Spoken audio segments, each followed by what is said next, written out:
Hey folks, and welcome to the Daily Ratings Weekly Movie News Podcast. This week's news brought to you by the terrible story that hit everyone's news feed Sunday night and Monday morning. Yes, let's start today with the very tragic story that took place in Hollywood. Director Rob Reiner was found dead in his home Sunday afternoon alongside his wife Michelle. Their daughter was the one who found them in their home, which is just horrible, and police were called to the scene. It appeared that the two had suffered knife wounds, and in an even more shocking development, the Reiner's son, Nick Reiner, was arrested at 9:15 p.m. on Sunday, with LA police saying that he was responsible for the death of his parents. He is being held without bail, and the case is being presented to the DA on Tuesday. Reiner's son has had a history of mental health issues and drug abuse in the past.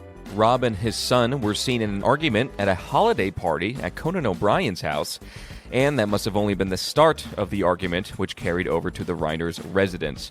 Other than that, no more details have been given. We will probably hear a bit more during the week, but overall a very, very tragic story. Michelle was an actress, producer, and photographer, and Rob Reiner was, of course, a huge name in Hollywood, known for some pretty big acting roles and getting great fame early on as Michael in All in the Family. He also co-founded Castle Rock Entertainment and had one of the best directing stretches of anyone in the business.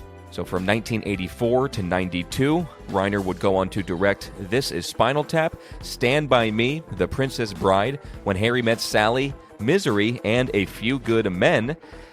His latest film was Spinal Tap 2, which came out earlier this year, and he has already completed Spinal Tap at Stonehenge, the final finale. That will be coming out next year. Michelle was 70 years old, and Rob was 78. And with that now, let's try to get into some normal news here. So just some quick headlines for you. Dwayne "The Rock" Johnson and J.J. Abrams will be making a picture together. Abrams just finished shooting a film called Ghost Rider, starring Glenn Powell, and that will be coming out next year. And then his next project will be with The Rock. So Johnson says that it will be a big film about theaters. Basically, imagine if movies came to life in different genres through the vision of J.J. Abrams. Over at the never-ending live-action remakes at Disney, the company just announced a project is being fast-tracked, and it's a Gaston live-action movie. Yes, the villain of Beauty and the Beast will be getting his own film, and I'm not too sure about this one, but yet again, looking at the numbers, I had no idea the Beauty and the Beast live-action from 2017 did so well. It made $500 million in the States and almost $1.3 billion worldwide. So I guess it does make a little bit of sense to stay in that story, but we'll just see how Gaston actually does. Then another franchise that Paramount is looking to relaunch here, as new management is getting a running start. Paranormal Activity will be coming back. Paramount announced 2 weeks ago that they were partnering up with Blumhouse again, and the project is moving fast. A director has just been announced. Ian Toussaint will be helming the project. A newer director, he had a film come out earlier this year called Undertone, which has gotten some very good praise. The original director of the 2007 film will also be producing, and James Wan at Blumhouse and Paramount certainly will try to make this a multi-film relaunch. Paranormal Activity is one of the most profitable success stories, especially with the first film only costing $15,000 to make, and then just an additional $200,000 for a tweaked ending and marketing, and that was from DreamWorks, which was under the Paramount umbrella at the time. That film grossed $193.3 million, meaning that it made $193 million in profit, which is pretty crazy. Then last thing here, some disappointing but understandable, but also disappointing news on the Lord of the Rings front. So the next film in Middle-earth will be The Hunt for Gollum, produced by the greats Peter Jackson, Philippa Boyens, and Fran Walsh. The movie will be directed by Andy Serkis, with Serkis also reprising his role as Gollum. And in the film, Elijah Wood will be back as Frodo, and Ian McKellen is back for Gandalf. The disappointing news, however, is Viggo Mortensen will not be returning as Aragorn. So no bad blood or creative differences or anything like that. But the film is very much an Aragorn story, which means a lot of screen time, and Viggo is basically just too old. I mean, he looks great for 67 years old, but they need a younger Aragorn. In fact, a younger Aragorn from what we saw in The Fellowship, and they don't want to use de-aging for the entire film on Viggo. So Ian McKellen and Elijah Wood sound like they will be getting some de-aging, but for the main character, they will be recasting Aragorn with a younger actor. You know, it's funny to think that Viggo is now older than Ian McKellen was when he first showed up to play Gandalf for the Fellowship of the Ring.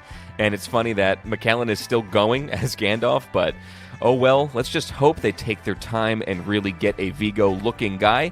Viggo, of course, is the man after all. So The Hunt for Gollum is still scheduled for December of 2027. Shooting will be taking place next year. Let's jump on over to the box office for this past weekend. So the fifth biggest film this weekend was Now You See Me, Now You Don't. That made $2.4 million. Fourth was an Indian Hindi film called Dhurandhar. That made $3.5 million. Third for the weekend was Wicked for Good, bringing in $8.5 million. Second at the box office was Five Nights at Freddy's 2 with $19.4 million. And then the biggest movie this weekend was once again Zootopia 2 with $25.9 million. And in just a few weeks, the film has made a worldwide total of $1.13 billion.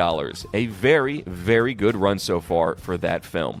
Coming up this Thursday, Vincent Daly will be watching, rating, and reviewing 3 films over on Netflix, our movie studio overlord. Yes, so we are watching, and I mean we are watching, K-Pop Demon Hunters, and that's directed by Maggie Kang and Chris Applehans. Then we have newly released Train Dreams, directed by Clint Bentley. And finally, the big whodunit of 2025, it is Wake Up Dead Man, a Knives Out mystery. That is directed, of course, by Rian Johnson.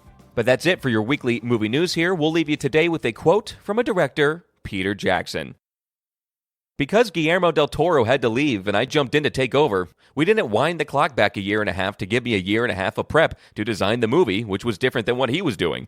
It was impossible, and as a result of it being impossible, I just started shooting the movie with most of it not prepped at all. You're going onto a set and you're just winging it. You've got these massively complicated scenes, no storyboards, and you're making it up there and then on the spot. I spent most of The Hobbit feeling like I was not on top of it, even from a script point of view. Fran, Philippa, and I hadn't got the entire scripts written to our satisfaction, so yeah, that was a very high-pressure situation. And all right, folks, the Daily Ratings Weekly Movie News Podcast, that was it. See you on Thursday.